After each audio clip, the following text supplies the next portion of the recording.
Sean ustedes bienvenidas, bienvenidos a Rezumba y Suena la Memoria, un espacio donde privilegiamos la imaginación, el palabreo, la inteligencia reflexiva, la buena comida, la buena música, el gusto por la vida. Rezumba y Suena la Memoria es una colaboración entre el Centro INA Veracruz, Librería Mar Adentro y América Afroindígena. Sean ustedes bienvenidos. Comenzamos.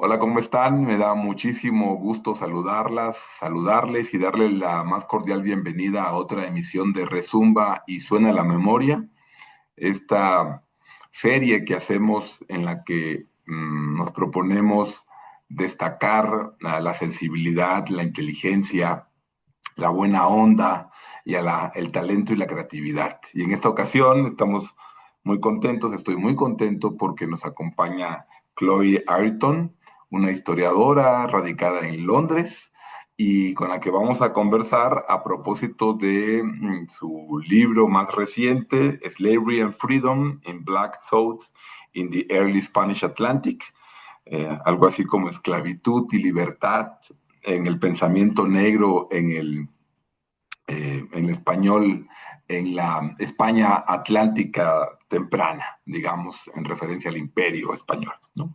Entonces, bueno, pues bienvenida, Chloe, muchas gracias por aceptar esta plática y conversación sobre tu libro. Muchísimas gracias, estoy muy feliz de estar aquí. Bueno, y antes de iniciar, quisiera hacer unos agradecimientos a Cecilia Cancellado, que ha sido la editora de este trabajo que vamos a conversar, a Victoria Phillips también y a Dipti Anaparty, que constituyen del equipo de editorial de Cambridge University, que han tenido la gentileza de hacerme llegar el libro para que yo lo pudiera leer y que podamos tener esta conversación. Así que muchas gracias a Cambridge University y a su departamento editorial por esta gentileza con nosotros. Y también quiero agradecer a nuestro querido amigo mutuo, historiador prominente de la UNAM, Rafa Castañeda, que en buena medida fue el artífice de nuestro encuentro, que yo pudiera conocer en persona a Chloe cuando estuvo en la primavera aquí en México. Y, y así que gracias, Rafa, también por hacer ese puente. ¿Cómo te la pasaste ahora en México cuando estuviste aquí, Chloe? Cuéntame, ¿cómo estuvo esa experiencia? Muy bien, fue muy intenso porque estuve en el archivo trabajando, creo que el viaje era de 3 semanas, 2 semanas y media, y dentro de eso tuve 3 eventos sobre el libro, dos en la UNAM y uno en la UAM, donde pude conocer a muchísimos colegas y, pues compartir un poco las reflexiones del libro, pero también, que era uno de mi trabajo, era estar en archivo, entonces estuve revisando documentos para el nuevo proyecto. Pero bueno, fue muy bonito ese regreso a México. Hacía 2 o 3 años que no había pisado tierra mexicana. Entonces, bueno, ojalá vuelva pronto. Bueno, y ahora hablaremos también de tu nuevo proyecto, pero ¿cómo, ¿cómo es tener un libro editado en el 2025 y tener la posibilidad de presentarlo en uno de los lugares, no es el único, en los que está a boca aborda tu libro, que es en México? ¿Cómo fue esa experiencia de tener ese diálogo con las y los colegas y con otras personas con las que pudiste conversar sobre Pues tu para libro? mí fue muy importante traerlo a México, conversarlo con colegas en México, pues porque había pasado tanto tiempo, tantos años trabajando aquí en archivos, conversando sobre las ideas en el libro. Entonces, una vez que yo supe la fecha de publicación, para mí era como muy importante no solo venir a México, sino encontrar espacios donde pudiéramos encontrar espacios de conversación, de debate, y pues nuestro amigo mutuo, Rafael Castañeda García, fue muy importante en, en hacer ese puente, pero porque él y yo también somos de la misma generación, entonces nosotros Él se doctoró un poquito antes que yo, pero llevamos muchos años en esa conversación. Y para nosotros y para mí en particular fue muy importante ver la nueva generación de investigadores que están realizando sus trabajos postdoctorales en la UNAM, en otros lugares, conversar con ellos, buscar estos espacios para reimaginarnos un poco la historia de la presencia africana en la Nueva España. Así que fue una experiencia muy bonita. Bien, qué bien. Cuéntanos un poquito, Chloe, para conocer un poco de ti, de tu trayectoria personal. ¿Cómo apareció o surgió la idea de hacerte historiadora? No solo de estudiar historia, sino de hacerte historiadora. ¿Cómo fue eso? Pues no, no fue un camino muy claro. Mm. Yo nací, bueno, nací en Londres, pero crecí en España, en una familia británica. Y luego hice la licenciatura en historia en Londres. Y una vez que empecé a estudiar historia en Londres, en la licenciatura, empecé a estudiar historia de España, de las Américas, y empecé a caer en cuenta que había un vacío, ¿no? En la memoria en España de la historia de la esclavitud y la presencia africana en España, especialmente en la época moderna. Eh, y no sé, poco a poco pues seguí, ¿no? Uno sigue haciendo sus estudios, sus cosas, y acabé estudiando un doctorado en la Universidad de Texas en los Estados Unidos. Entonces fue otra movilidad, otro espacio en el trayecto, ¿no? De la educación. Y pues allí me imagino una vez que empecé el doctorado, pues decidí hacerme historiadora. Yo creo que fue al llegar a Texas y empezar a investigar, ¿no? En archivos de manera mucho más seria que en Londres. La licenciatura uno aprende mucho sobre historiografía y a nivel conceptual, pero no está uno tampoco en archivo, ¿no? En ese sentido. Así que eso fue el trayecto, más o menos. Para ti un archivo? ¿Cómo ha sido la experiencia justo de estar en un archivo? De entrar en contacto con esos papeles viejos, con esas memorias eh, apenas audibles, ¿no? ¿Cómo ha sido eso, esa experiencia para ti a propósito Sí. de tu decisión de hacerte historiadora? Dices en el momento de cuando me estaba doctorando, me imagino, o en el presente, no, bueno, ahora también. Estoy ahorita terminando un libro de divulgación que es sobre una biografía que sale de este libro, Slavery and Freedom, pero es muy interesante porque al final del libro estoy incluyendo un apéndice de documentos y con una narrativa de cómo yo, la historiadora, encontré estos documentos con la cronología, ¿no? De esa búsqueda e intentando representarle al lector que no sabe lo que es entrar a un archivo, la dificultad, por un lado, de buscar y encontrar estas historias, pero también la emoción, ¿no? Que uno siente en el momento que estás intentando reconstruir una historia de la vida de uno, ¿no? Y creo que es algo que como historiador pues entendemos el acto que significa ir a un archivo, pero para el lector general que no ha hecho ese trabajo, es muy difícil imaginarse ese proceso, ¿no? Entonces yo estaba intentando en este ensayo que he escrito explicar más o menos la emoción y la dificultad también de interpretar qué es lo que uno se está encontrando en esos espacios. Fíjate que entrando digamos, en materia de Slavery and Freedom, tu libro, eh, Ya buscarlo aquí. exacto, exacto, qué bien, qué bien, muy bien, gracias. De todos modos, en la edición va a aparecer también, siempre lo hacemos para que la gente lo conozca y lo consiga, lo compra, lo lea, ¿no? Pero en tu libro, precisamente a propósito de los archivos, digamos, lo que realizas es yo diría, la confección de documentación dispersa en diversos archivos, ¿no? Y tomas como eje, ¿verdad? Tanto a la esclavitud como los deseos y la lucha por la libertad de mujeres y varones esclavizados, ¿no? A mí me gusta mucho la insistencia que haces de eh, argumentar que las experiencias de la esclavitud y la liberación fueron negociadas y que negociación las zonas africanas fueron fundamentales, ¿no? Eh, ¿Cómo le podrías compartir a los lectores de una manera muy sintética, como para animarlos, de qué va tu libro? Sí, me encanta la pregunta, gracias. Yo creo que yo estuve pensando durante muchos años en los retos que supone investigar y escribir una historia de estas personas, o muchísimas personas desposeídas de su libertad, que dejaron muy pocas huellas en los archivos históricos. Entonces nosotros sabemos que, ponle tú, haya 12 millones de personas, ¿no? Desposeídas de su libertad y a la fuerza llevadas a las Américas, o podemos hablar de 200.000 X número llegando a la Nueva España a finales del siglo XVI, XVII.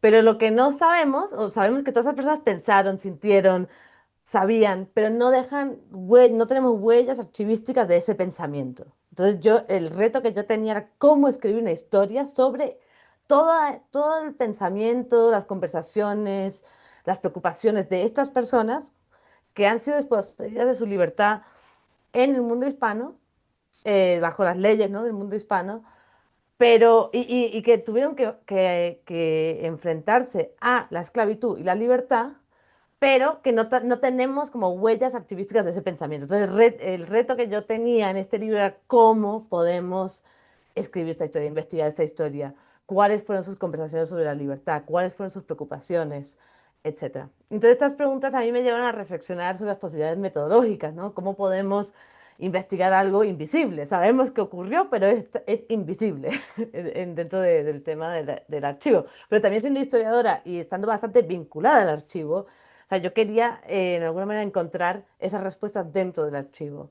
Em, y bueno, entonces yo empecé como a reflexionar de manera muy espacial, cómo se movía gente, cómo vivían en espacios, em, cuáles eran las distancias que ellos viajaban, cómo se comunicaban, y cuáles son las distintas escalas que podíamos explorar para intentar entender este mundo, porque hay una movilidad forzada, ¿no?, a través de la esclavitud, y también hay una movilidad libre, ¿no?, de personas que han obtenido su libertad y o se mueven en la ciudad donde ellos viven o el pueblo o se mueven a otros lugares, ¿no? Se desplazan a otros espacios. Entonces, ¿cómo podemos entender el significado de esa movida? Y de allí pues surge al final Slavery and Freedom and Black Thought, ¿no?, que es una historia intelectual que explora cómo africanos occidentales y centrooccidentales y sus descendientes exploraban, entendían y se enfrentaban a este violento mundo de la esclavitud atlántica, en el que ellos se vieron obligados a vivir, e investiga cómo ellos se imaginaban, entendían la esclavitud y la libertad, ¿no? Entonces era como la idea del libro. Y a través de esa historia como social, cultural, en archivos de historias de vida, etcétera, intentar buscar una manera de posicionar eso como una historia intelectual, que va más allá de lo personal, que esa idea no es solamente algo que uno solo no sé, se lo imagina o lo habla con su amigo, sino que es algo que tiene un efecto mucho más allá de lo personal, ¿no?, en la sociedad vivida, la ley, etcétera.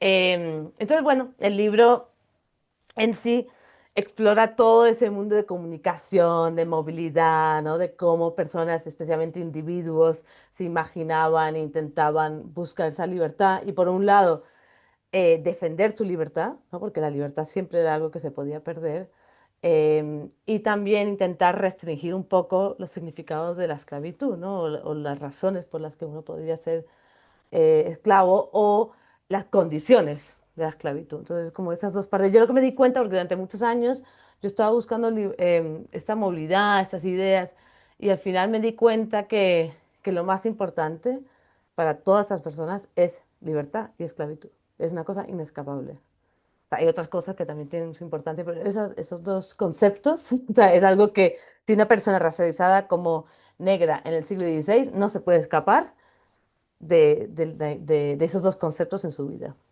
Entonces, por allí va el libro. Sí. Eh, Pienso que particularmente los lectores en México pueden estar interesados en tu libro, porque aunque parezca sorprendente, Y esto se ha planteado ya eh, en reiteradas ocasiones, pero sigue sorprendiendo que hay muchas personas en México, yo diría que la mayoría de la población desconoce el, cómo la historia de nuestro país, de México, está ligada a la trata esclavista, ¿no? Otros colegas también recientemente han subrayado también cómo en el imaginario de la trata esclavista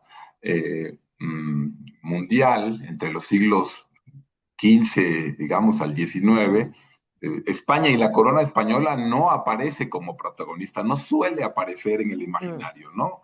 sí. En ese sentido, pienso que a nuestras lectoras y lectores les puede interesar mucho acercarse a tu libro para conocer una faceta que, al igual que tú, diversas colegas vienen también trabajando y esforzándose en dar a conocer esta historia y que forma parte de nuestra historia y que es fundamental para entender la diversidad de un país como el que tenemos en México. Ahora, me llama la atención y me gusta y quisiera un poco provocarte por ahí, que el primer capítulo arranca con la historia de una persona, ¿no? De Antón Segarra, y concluye con una coda con Felipe de la Cruz, ¿no? Entonces son Mm.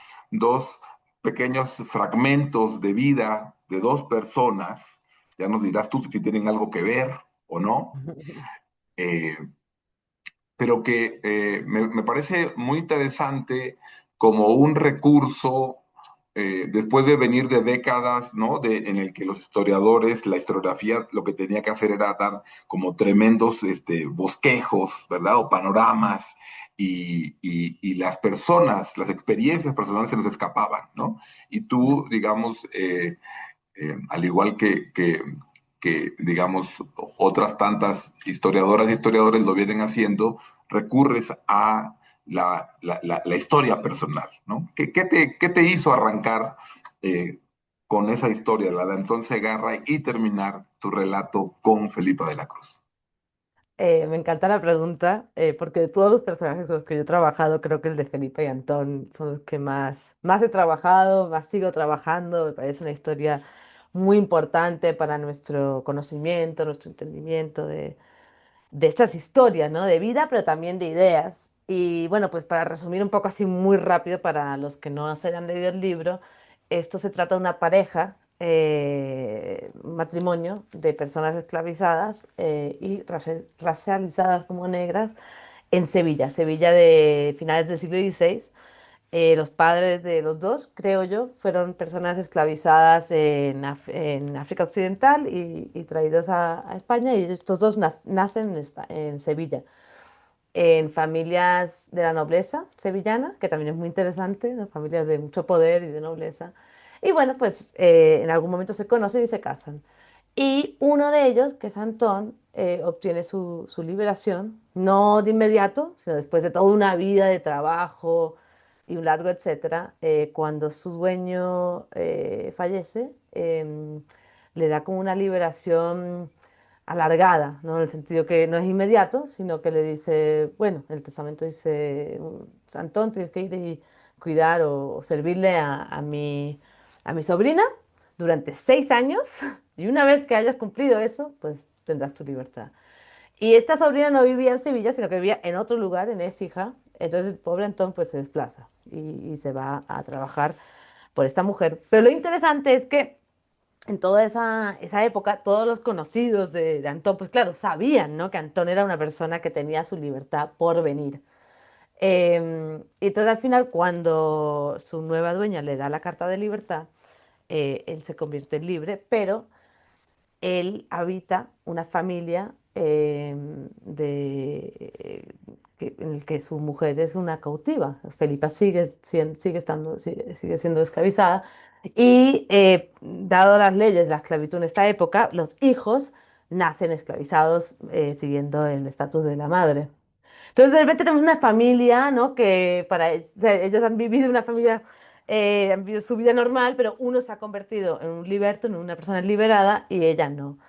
Y entonces, bueno, allí empieza la narrativa y el drama, porque él decide en algún momento irse a la Nueva Veracruz. y viaja en el 1603 y llega a Veracruz y allí pasa varios años viviendo. Entonces, esto es una historia de por qué, ¿no? ¿Por qué se va esta persona que ha sufrido tanto? Por fin ha obtenido su liberación, ¿por qué se va? Claro, ¿qué es lo que se espera encontrar en las Américas? Se va a la fuerza, se va porque la ha querido, se va porque tiene un trabajo, ¿no? Y todas esas preguntas. Pero Felipa, claro, Felipa se queda, Felipa está atrapada en el cautiverio en este palacio con sus dos hijos y ella no tiene cómo volver a llamarle, cómo, etcétera. Em, y bueno, entonces la historia que yo cuento en el libro es cómo ella se imagina la libertad a través de cómo se comunicaba con él. Y cuando yo estuve investigando el caso de Antón Segarra, encontré unos documentos muy especiales que eran unas cartas escritas por Felipa que ella le mandó hasta la Veracruz, pues contándole las historias de la vida, etcétera. Y en esas cartas, especialmente la segunda, ella le recuerda, oye, o sea, usted, tenemos un pacto y y yo estoy aquí esperando en cautiverio a que me mandes dinero para que nos liberes. La historia acaba en tragedia, es una cosa muy, muy triste porque Antón lo matan en Veracruz, hay un asesinato, pero él de repente se muere.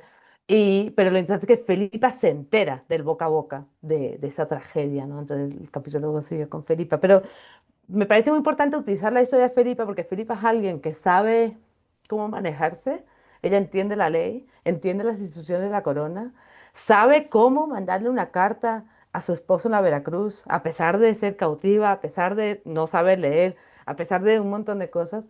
Entonces la vemos como una mujer con ideas, con capacidad de tomar acción, pero al final no sabemos si ella logra su libertad, ¿no? Y la verdad es que el archivo, o sea, por lo que yo creo, ella no lo logra, ¿no? Entonces ella se pasa toda su vida intentando obtener la libertad, conversando sobre la libertad.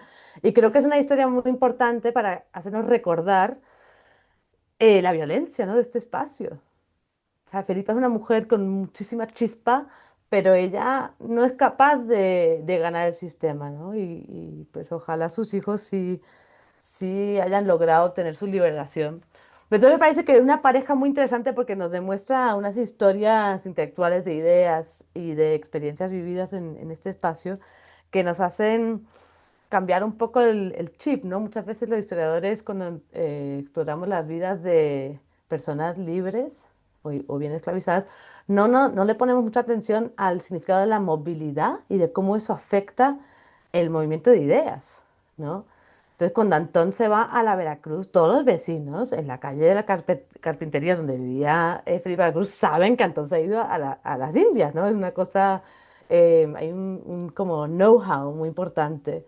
Y esas noticias pues están volando, ¿no? De un lado a otro. Entonces ella se entera bueno, creo que ella se entera de la muerte de Antón a los 6 meses o así de noticias de boca a boca, pero la noticia oficial solamente llega a Sevilla a los 2 años. Eh, cuando leí esa parte, me vino a la mente un verso que forma parte del repertorio de la música jarocha de la región del centro y sur de Veracruz, que dice, cartas y cartas vienen por el correo, ¿para qué quiero cartas si no te veo? ¿No? Me hizo pensar en eso y también en otro verso que dice, ¿cuál de los dos amantes tendrá más pena? ¿Si el que va de camino o el que se queda?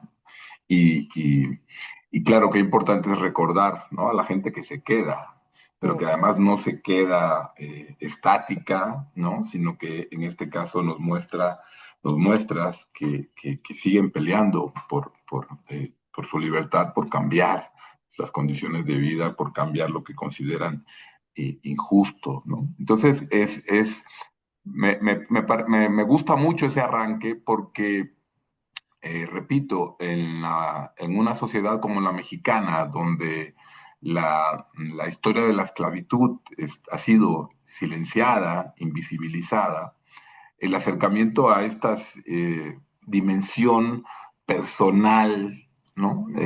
Íntima, permite, ¿no? Te sacude emocionalmente y eso es algo que me gusta mucho de tu trabajo. En ese sentido, y a propósito de lo que mencionabas hace unos segundos, eh, yo no sabría si también decir que la tuya es tu investigación es una historia de las comunicaciones, Mm. ¿no? A propósito el interés y la insistencia que pones en el boca a boca, ¿verdad? En las, en las cartas, en las deposiciones. Eh, ¿cómo, ¿Cómo es pensar una historia de las comunicaciones y de la circulación de la información, ¿no? Allí donde se antojaría que eso estaba fuera del alcance de las personas esclavizadas, o que habían ganado su libertad, pero que tenían condiciones muy limitadas. ¿Cómo ha sido para ti eso? Muchas gracias. Sí, es verdad que el libro también podría haber sido un libro de la comunicación, ¿no? A través de este estudio de caso de personas esclavizadas. Y lo interesante es que en el siglo XVI, a pesar de que haya habido una revolución, ¿no? En la comunicación, en todo lo que nos podemos imaginar, esa conexión, ¿no? Entre los continentes, no hay tantos estudios sobre la comunicación en el 16 como uno se imaginaría. Entonces hay mucho más sobre correos y etcétera más tarde, 17, 18. Tengo algunos colegas muy cercanos que sí trabajan y han sido muy importantes para mí para entender, ¿no? La historia de cómo se mandaba una carta, cómo se movían papeles en esta época, pero hay mucho menos de lo que uno se imaginaría, o por lo menos lo que yo me imaginé. Pero para mí la comunicación era tan importante, más que nada también por la ausencia en el archivo de estas historias intelectuales o historias de ideas. Me hizo a mí pensar mucho en el significado de la movilidad, de cómo alguien se movía de un lado a otro y cómo se comunicaba, no solamente cuando llegaba a un nuevo lugar, sino cómo se comunicaba por el camino, ya sea por un navío o en un camino real, etcétera, ¿no? Y cuál era el significado de pasar tiempo en estos espacios, etcétera. Y entonces, bueno, yo intenté como reconstruir una historia de estas diversas formas de comunicarse em, a través del boca a boca, de las cartas, etcétera, sin tener un registro archivístico, ¿no? De estas conversaciones, ¿no? Entonces, por ejemplo, uno se imagina que en un navío yendo de Sevilla a la nueva, bueno, en el caso de Antón Segarra, ¿no? Al 1603, él se monta en un navío en Sanlúcar de Barrameda y llega a Veracruz a los 3 meses o 2 meses. Claro, a lo largo de ese viaje, él se ha comunicado con alguien, ha estado hablando, quizás ha desarrollado una amistad, quizás un enemigo, quién sabe, pero no tenemos un registro, ¿no? de esa historia. Entonces yo empecé a desarrollar una metodología, cómo se busca ese tipo de registros que nos vayan indicando cómo la gente se comunicaba a larga distancia y de qué manera, ¿no? Ya sea de boca a boca, etcétera. Em, y además, teniendo la carta de Felipa, claro, esa carta es como una joya, porque uno dice, pues aquí hay una mujer que manda una carta, pero claro, es una o dos.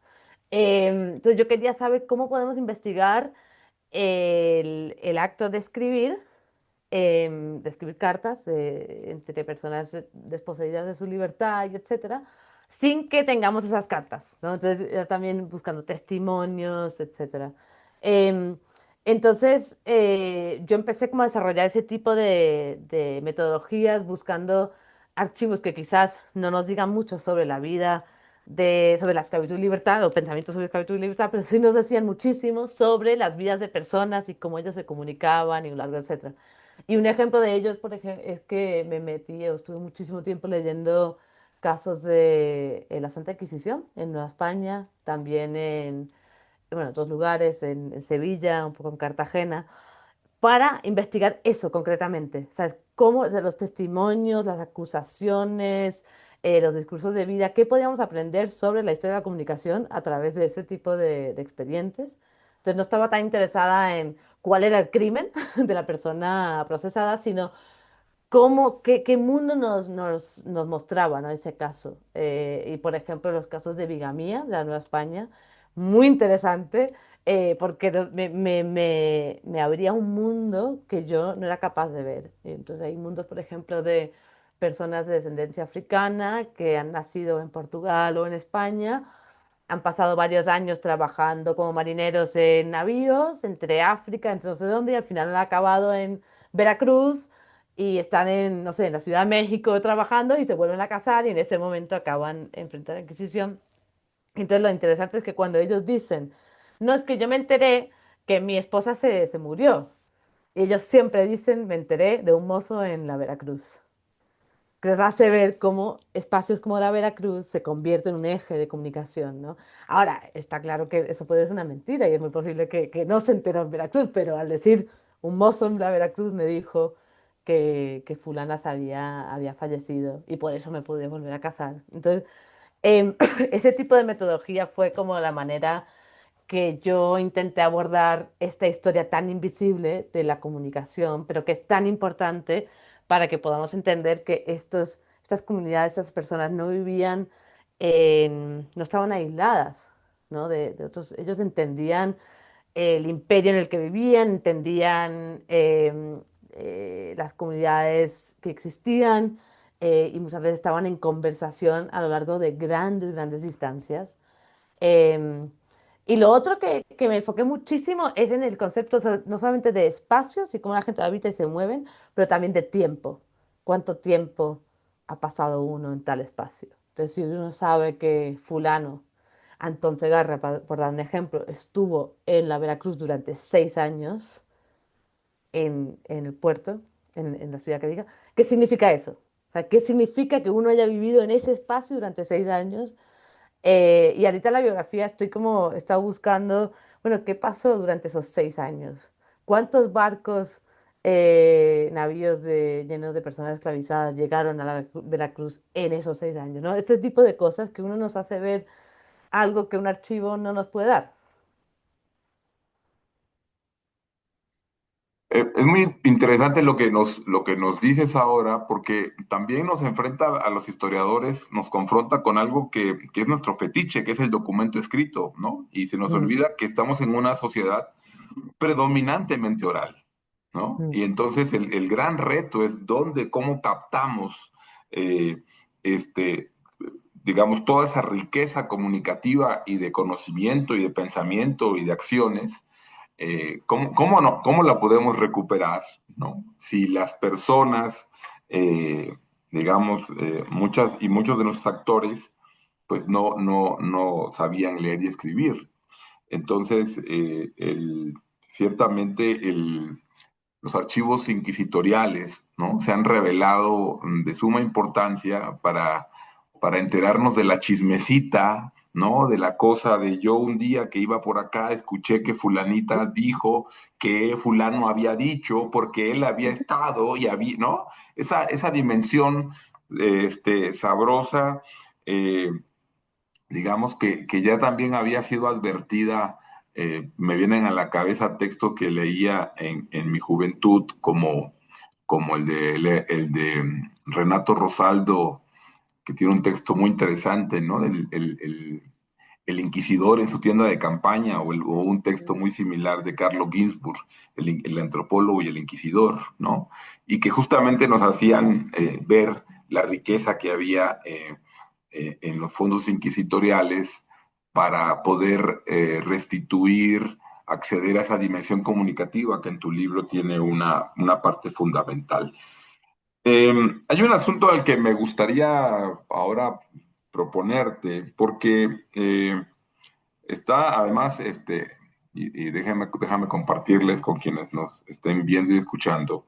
Cuando conocí a Chloe, me acerqué precisamente a comentarle este asunto, el tema del el concepto, la noción de el pensamiento negro, que es una noción, categoría que se ha construido sobre todo ligada a intelectuales, a activistas, mm. a artistas, ¿verdad? Tanto alrededor del mundo, ¿verdad? Eh, y, y- y que tiene un fuerte peso y una larga tradición. Pero tú planteas y nos propones, conectando este asunto de las comunicaciones, que, que toda ese run run de la gente, todas esas conversaciones fugaces, ¿verdad? Dan cuenta, condensan y expresan un pensamiento negro también, ¿no? Y es una dimensión que podríamos llamar cotidiana, que podríamos decir a ras de suelo, ¿verdad? Y tú decides a eso, ¿no? Digamos, agregarlo a la noción que es tan poderosa de el pensamiento negro. Sí, Entonces, me gustaría, ¿no? Para luego pasar con el tema también que habla sobre la esfera pública, ¿no? Que sí, es una noción también que está ahí ligada con eso. sí. Pues es una gran provocación, ¿no? El libro intenta provocar y provocar debate. Y el debate es quién puede ser un pensador, quién puede tener pensamiento, por un lado, ¿no? Y creo que ya en la historiografía hemos llegado a un punto en el que entendemos que no, uno tiene que saber escribir y haber tenido una educación clásica como para ser un pensador. Pero seguimos teniendo problemas, ¿no? Con, no sé, la aceptación o la propuesta de que una persona desposeída de su libertad, quizás una persona que no sepa cómo hablar bien español o largo, etcétera, pueda ser un pensador, ¿no? Entonces yo quería provocar debate. Por un lado, también quería visibilizar un montón de trabajo muy importante que se ha venido haciendo sobre ideas y estrategias legales de personas esclavizadas y libres de descendencia africana a lo largo de todo el continente en el mundo hispano, que muchas veces esa historiografía se queda muy local, ¿no? Dentro de dentro de América, ni siquiera se lee en historia moderna en España. Y claro, mi trabajo surge y sale de todo ese peso, ¿no? De isografía tan importante que se ha hecho. Pero yo lo que quería era abrir una nueva conversación más allá de historiadores del mundo de las Américas españolas para decir qué es el pensamiento, ¿no? Y cómo podemos visibilizar las ideas y darle importancia a las tradiciones intelectuales de personas que no escribieron, que fueron desposeídos de su libertad, que fueron tratados en una violencia que no nos podemos ni imaginar y un largo etcétera. Y ha sido muy interesante, ¿no? Porque hay personas, especialmente dentro de la historia intelectual más tradicional o la historia del pensamiento político, que realmente tienen una apertura, ¿no? A este tipo de trabajo y les parece como muy pertinente, muy interesante, etcétera. Y después hay otras personas, otros historiadores mucho más tradicionales, que para ellos la idea de que esto pueda ser pensamiento es impensable, ¿no? Y realmente No algo, aplica, no aplica. sí, nada, ¿no? Para mí es muy interesante ver ese tipo de cosas que a veces la defensa, ¿no? No ha salido donde uno se ha imaginado, pero el concepto general de pensamiento negro en este libro es que las personas, en el siglo XVI, hay unas ideas sobre diferencia racial muy importantes, que todos los que trabajamos esto lo conocemos, que afectan la vida de las personas que han sido víctimas de este proceso de racialización. Entonces uno se convierte en negro, ¿no? En el siglo XVI, tiene que vivir una vida muy precaria en el que las personas en este mundo eh, s- equivalen a esclavitud, ¿no? Y eso, pues, uno, a pesar de tener su libertad, siempre va a tener que estar protegiendo su libertad. O sea, siempre hay como una precariedad, ¿no? De vivir en este espacio y es muy particular a esa experiencia. Distinta a otro tipo de racialización que estas ideas que em, equivalen a la negritud con esclavitud es algo muy importante. Entonces, todas las personas que son víctimas de este proceso en el siglo XVI tienen que estar pensando y entendiendo las leyes de la esclavitud y la libertad y o protegiendo su libertad o buscando su libertad o intentando hacer que la vida en cautiverio sea un poco más, menos violenta, ¿no? Más o menos. Em, entonces, en ese sentido, creo que es muy particular a este momento histórico. O sea, estamos hablando de cuando una persona ha sido esclavizada y forzada a vivir en el Imperio Español, donde la negritud significa esto, ¿no?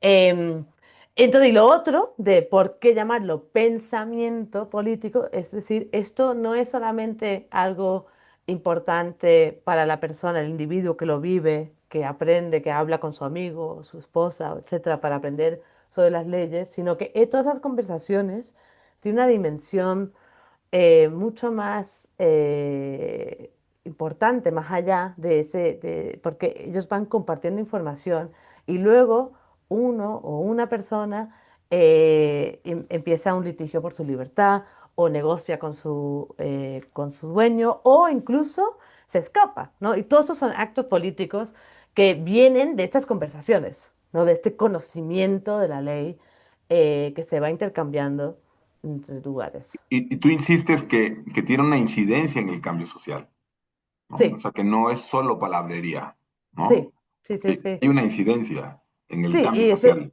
sí, y especialmente cuando vemos las leyes, o sea, cómo funciona en la práctica las leyes sobre la esclavitud.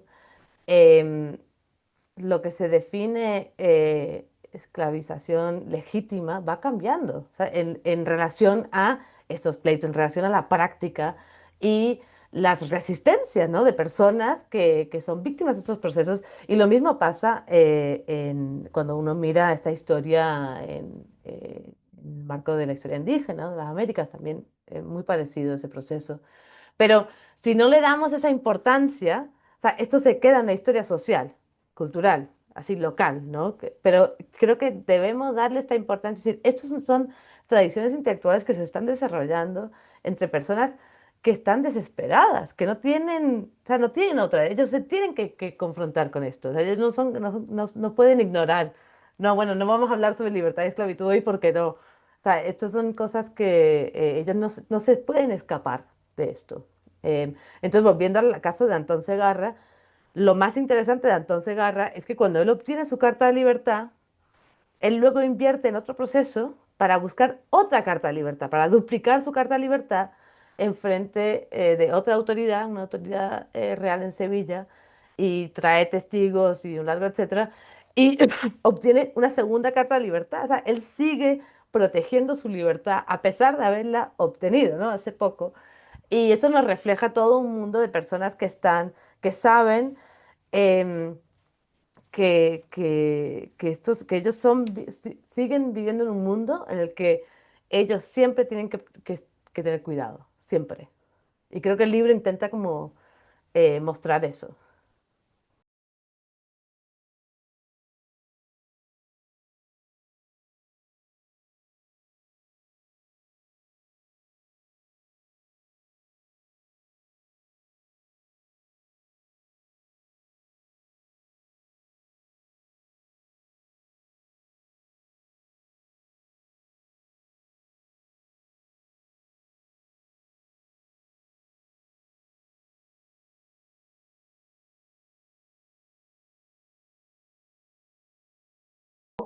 Quería plantearte, en la medida en que uno se cuestiona cómo puede ser útil el conocimiento histórico para la comprensión del mundo en que nos toca vivir, para, para practicar el respeto en el mundo en que nos tocó vivir, el reconocer las diferencias, el defender nuestras diferencias y desde el respeto. Pensaba que justo en las conexiones entre el siglo XVI, ¿no? Estamos hablando de los años que van de 1500 a 1600 y un poquito más, con el 2025, ¿no? Y las conexiones entre procesos de racialización y el fenotipo, ¿no? Es decir, porque al día de hoy en un país como México y en muchísimas partes del mundo, fíjate cómo, insisto, con muchísimas, ¿no? Eh, eh, claro, como te ven, te tratan, Sí, ¿no? Y ciertos fenotipos hacen desconfiar de lo que dices. Y entonces tienes que probar.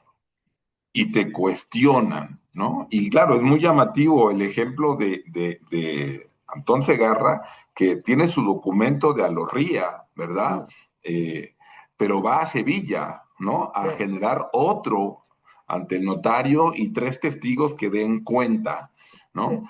Entonces, y ahí hay una conexión muy fuerte con el presente, porque se sigue viviendo y lo seguimos viviendo, en el que con ciertos fenotipos, no basta con que tú digas, porque tienes que mostrar, porque sí, la gente como tú, que luce como tú, es mm, mentirosa, suele mentir, ¿no? Y en sí, ese sentido, eh, creo que varios de los casos que tú nos compartes en tu investigación, abonan a esta reflexión. Y quisiera a partir de ahí pedirte que nos hablaras de esta historia fantástica, de estas hermanas y de esta mujer que enfrenta precisamente en el trayecto de un barco que pierde sus papeles de libertad sí. y tiene que pues, conseguir papeles y fabricarlos, producirlos. Y pero luego, ¿verdad? Nos vas a sorprender aún más diciéndonos por qué estaba viajando Sí, sí, esa sí. mujer. Entonces, Sí, es una cosa fantástica y que me gustaría que sí. nos contaras un poco de eso. Muchas gracias. Y creo que tiene mucho que ver, ¿no? Con lo que me has preguntado sobre la relación entre estos casos y el presente y cómo nos permite reflexionar eso, ¿no? Cómo para muchas personas, a pesar de tener la libertad, o en el caso del presente podemos pensarnos en tener la educación, el certificado, el puesto, el trabajo, nos van a seguir pidiendo cosas por estas razones, ¿no? Entonces, bueno, voy a empezar comentándole el de María Gómez y ojalá podamos volver a eso. Entonces, María Gómez es un caso increíble que creo que también nos demuestra muchos de los temas que hemos estado hablando. Se trata de una mujer racializada como negra de Cabo Verde. Por lo que tengo entendido, nunca fue una persona esclavizada, pero no sé. Y ella no sé, aparece en Portugal a finales del siglo XVI, no, mentira, antes de eso, pero bueno, en tardío, en 1570, y ella está, eso, recogiendo unos testigos para crear un nuevo expediente en el que ella dice, pues, que ella perdió sus papeles de la libertad y que quiere dar fe que ella es libre. Entonces, en esos testimonios, pues sí, nos enteramos de que ella nace en Cabo Verde, hay un marinero que la conoce, otro que dijo, sí, yo me vine con ella de Sevilla, etcétera, vemos todos de boca a boca. Pero lo fascinante es que también dicen esos testimonios que esta mujer se vino de Cabo Verde a Sevilla porque quería liberar a su hermana. O sea, entonces su hermana que vivía en Sevilla, esclavizada, me imagino, no sé si la robaron de Cabo Verde o la vendieron o quién sabe, pero María Gómez decide que se monta en una nao desde Cabo Verde para llegar a Sevilla y se trae, claro, su carta de libertad porque ella era una mujer libre. Y en todo esto, resulta que libera a su hermana y se monta en otro barco, me imagino que para volver a Cabo Verde, y en todo ese proceso pierde su carta de libertad. Y allí es donde ella saca estos testimonios. Pero la razón por la que es un caso tan importante para demostrar todo lo que me hablado sobre el libro es que esto pasó. Pero el único rastro que tenemos es que ella em, junta a estas tres personas en el sur de Portugal para crear el informe en relación a su libertad, ¿no? Entonces es algo que está completamente invisible en un archivo. Es posible que si uno se fuese a protocolos notariales en Sevilla y lograse encontrar la compra de libertad de esta hermana, que ni siquiera sabemos cómo se llama, quizás es posible que veamos el nombre de María Gómez y quizás en algún futuro alguien lo encuentre, pero por ahora el único rastro que tenemos es eso. Y la razón por la que tenemos ese rastro es aún más sorprendente porque, claro, ella toma los tres testimonios, crea su expediente y lo tiene en su persona como su nueva carta de libertad. Y nosotros como historiadores solamente lo vemos a los 5 o 7 años cuando ella se vuelve a Sevilla y decide, a lo largo de estos 5 años, pedir una licencia de pasajeros para irse a Perú. Y en ese momento, para probar su libertad, enseña este expediente que ha creado en el sur de Portugal. Entonces, una cosa que uno dice, aquí en este pequeño caso, vemos algo, una riqueza y un mundo de movilidades, de comunicaciones. ¿Sabe? Que esta mujer estaba en Cabo Verde, su hermana la roban, la venden. Ella se entera que la hermana está en Sevilla. Es como, ¿cómo se entera, no? Y nos hace demostrar mostrar un mundo interconectado, pero un mundo completamente invisible en el archivo. Entonces, es una historia que a mí me hizo ver, una vez que entendí, ¿no? De qué iba, pues que tenemos que andar con mucho cuidado al creernos que el archivo nos va a mostrar la historia, ¿no? La historia social, cultural que estaba ocurriendo en cualquier lugar. Porque o sea, es como un mundo paralelo y hay que buscar de manera como muy amplia este tipo de, cuáles son los archivos que nos van a mostrar esa movilidad. Y claro, el caso de ella viene de la licencia de embarque. A través de eso vemos toda esa historia. Eh, ¿Cuánto nos puede decir un papel y al Mm, mismo tiempo cuánto nos oculta y nos deja de decir? Y estamos en esa, digamos, en esa tensión permanente, ¿no? Yo defiendo que lo que nos queda es la imaginación y la sensibilidad, ¿no? sí, Para pensar en posibilidades a partir de evidencia documental, claro. aún la más mínima. Em, ¿cómo, cómo te las arreglas, Chloe, cuando lees todas estas experiencias de esclavización, de violencia, de dolor, de persecución, pero también pero también de lucha por la libertad, de agencia, de determinación, de orgullo? Eh, los, Ahora, en el campo historiográfico, la historia de las emociones ha cobrado relevancia. Mm, Mm, pero en este caso quiero preguntarte, ¿cómo gestionas tú las emociones que te suscitan leer esta documentación? ¿Cómo ha sido para ti ese mm. proceso? Una pregunta muy buena. Ha sido muy larga.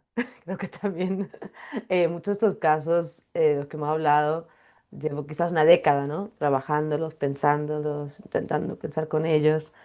Y el tipo de trabajo metodológico que he ido desarrollando involucra a veces pasarse mucho tiempo, ¿no? Con una persona, con esa biografía y saber también que quizás eres la primera persona que has mirado ese, no sé, por ejemplo, ese caso de bienes de difuntos sobre pues, una persona que se muere en algún lugar que a nadie le ha interesado, ¿no? Y pues tú también siento como una responsabilidad. Bueno, pues si uno va a entrar en este expediente de 1000 hojas, uno tiene que darle el tiempo y entender cuál es la biografía que nos muestra, como recuperar de alguna manera. Em, y para mí el trabajo de entender cuál es la biografía, ¿no? La cronología de la vida de uno, especialmente en el caso de bienes de difuntos, pues es muy complejo y a veces tarda meses. Tengo un capítulo sobre Ana Gómez en el libro, es el último capítulo, que yo creo que tardé medio año en entender ¿sabes? ¿Qué es este caso de bienes de difuntos? ¿Quién es esta mujer? Entonces uno pues se involucra, ¿no? En la vida de personas y muchas veces te hace la pregunta de ¿por qué? ¿Por qué esta persona y no otra? Hay miles y miles y miles de personas en las que te podrías enfocar. Y creo que para mí la pregunta que me hiciste antes tiene mucho que ver, ¿no? Vivimos en un mundo en el que todavía personas racializadas como negras siguen sufriendo el racismo en muchísimos países, siguen siendo personas que no se les toma en serio, y especialmente en el mundo hispano, ¿no? Especialmente en España, especialmente, o sea, si uno, no sé, quieres una lista de personas profesionales en España, no sé, que fuera de, bueno, incluso dentro de la academia, pero de derecho, etcétera, hay muy pocas personas que son de descendencia africana en ese espacio. Entonces, para mí yo creo que ese vínculo del pasado con el presente y de cómo podemos entender este pensamiento negro y darle forma a estas vidas que sí afectaron y moldearon el espacio en el que tuvieron que vivir, fueron forzados a vivir, em, nos permite pues como traer toda una memoria de lo que no, lo que es lo que está invisible en el presente, en España especialmente. Y siento que en México, por mucho que haya también muchos problemas con la memoria histórica de la esclavitud, creo que es mucho menos de lo que vemos en España. En México, en la última década por lo menos ha habido, incluso con el trabajo que estáis haciendo ustedes, ¿no? Pues un intento institucional de buscar esa memoria. Entonces, para mí, la emoción de tanta tragedia, porque la verdad es que es mucha tragedia pues es lo que hacemos los historiadores, pero también tenía o tiene mucho significado, mucho vínculo con el presente, con la memoria del presente y con cómo tratamos las ideas en el presente, de quién, o sea, a quién le damos autoridad en el presente. ¿Quién puede ser un historiador hoy en España? ¿Quién puede ser un historiador hoy en México? ¿Por qué? ¿No? ¿Cuáles son las barreras para llegar a ese espacio y etcétera? Entonces, sí, es una provocación. El libro es muy provocativo, ¿no? em, intenta abordar estos temas, pero porque me parece que sigue siendo muy importante, no solamente en el mundo hispano, en el mundo anglosajón, en todos estos espacios donde vivimos en lugares donde existe el racismo institucional de manera em, muy profunda, ¿no? Tal vez pienso a la luz de lo que estás diciendo, que, que vivimos también una quimera, una ficción, una más de las que produce o ha producido el Estado Nacional, y es y el liberalismo, la ficción de la igualdad, ¿no? Mm, Este, y tan enunciada, ¿verdad? Pero que mm, soporta muy poco la contrastación con la realidad. mm, Hay una frase que solía decir un viejo campesino y sonero, don Elías Meléndez, y que es bastante conocida, es todos somos iguales, pero habemos unos más iguales que otros, sí. ¿no? Y eso, en ese reto estamos y te agradezco mucho tu Mm. trabajo, tu investigación y el que tengamos la posibilidad de conversar ahora. Para ir cerrando, Chloe, porque podríamos pasarnos, yo creo que mucho rato más conversando, pero todo lo que comienza tiene que terminar. Quería preguntarte, ¿en qué estás trabajando ahora? ¿No? Enlazándola a propósito con la pregunta de ¿a quién le escribes? Pues muchas gracias. Estoy ahora, justo esta semana, terminando un libro de divulgación que sale de este libro, Slave and Freedom, y es una doble biografía de la vida de Felipa y Antón y como pues de toda la narrativa, ¿no? La odisea de la búsqueda de su libertad, pero intenta explorar el mundo de el imperio y la historia de la esclavitud a través de sus ojos. Entonces, como también una manera de aprender para el lector general, no el historiador, sobre este espacio y sobre el desarrollo del imperio, pero a través de las experiencias de una familia esclavizada, ¿no? ¿Qué vieron, qué sabían, etcétera? Entonces, ha sido todo un reto y está escrito en el estilo de narrativa no ficción. Entonces, ha sido una proceso muy bonito porque está basada en documentos históricos, pero a través de una narrativa, ¿no? Que ojalá pues sea algo que el lector general, no historiador, también disfrute, ¿no? Y pueda aprender y pueda acercarse a estas historias de otra manera. Entonces, estoy muy emocionada y ha sido un proceso muy interesante, pero tengo muchas ganas también de estar en conversación sobre temas de divulgación en México, ¿no? Y todos los proyectos que lleváis ustedes. em, sobre la memoria de afrodescendientes, porque claro, tiene mucho que ver, pero ha sido una experiencia muy interesante también, ¿no? Cómo imaginarse estas historias para un público más amplio. ¿Veremos pronto tu libro Slavery and Freedom en español? Es Pues algo ojalá que sí, todavía nadie se ha ofrecido, pero ojalá que pienso que sería muy interesante, ¿no? Acercarlo a más lectores, sí. con una traducción al español y que permitiría abonar al diálogo. Chloe, yo te quiero agradecer profundamente tu generosa aceptación para conversar en este espacio al que hemos denominado Resumba y suena la memoria. Eh, eh, Reverbera la memoria, ¿no? Porque pensamos que eso es lo que nos toca hacer, ¿no? Seguir teniendo conversaciones sobre temas de interés a partir de investigaciones históricas, pero que hablan mucho del presente. Así Sí, que muchas gracias a ti por la invitación y por el espacio y además por la lectura tan generosa. Siempre increíble poder conversar sobre el libro, ¿no? Con algún lector. Te agradezco mucho. con todo gusto y esperamos verte pronto en México y